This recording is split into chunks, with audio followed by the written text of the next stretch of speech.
Operation mule hunt અંતર્ગત Rajkot range સહિત સમગ્ર ગુજરાતભરમાં મ્યુલ એકાઉન્ટ ધારકો સામે કાર્યવાહી કરાઈ છે।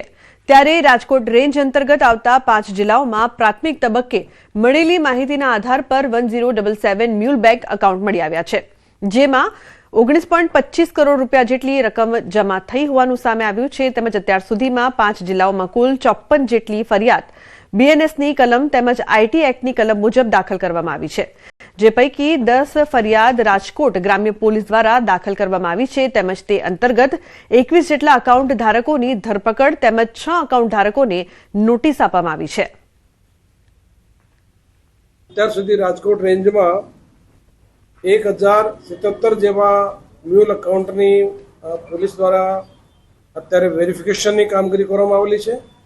તે તમામ પૈકી 54 મ્યુલ એકાઉન્ટ ધારકો વિરુદ્ધમાં ફરિયાદ દાખલ કરવામાં આવેલી છે।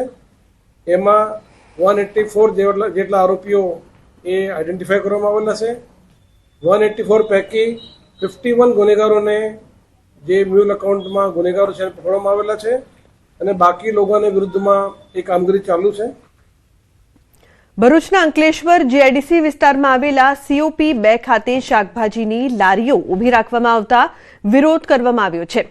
આસપાસની સોસાયટીના રહીશો દ્વારા કડક વિરોધ નોંધાવવામાં આવ્યો છે।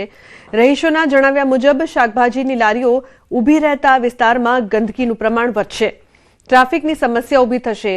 રહીશો દ્વારા COP 2 વિસ્તારમાં લારી ગલ્લા દૂર કરી અગાઉ જાહેર કરાયેલી ગાર્ડન યોજનાને તાત્કાલિક અમલમાં મૂકવાની માંગ કરવામાં આવી છે।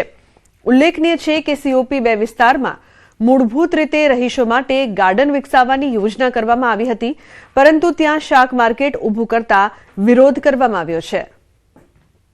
ગાર્ડન માટે છે તેને નોટિફાઈડ શાક માર્કેટ બનાવવા માંગે છે।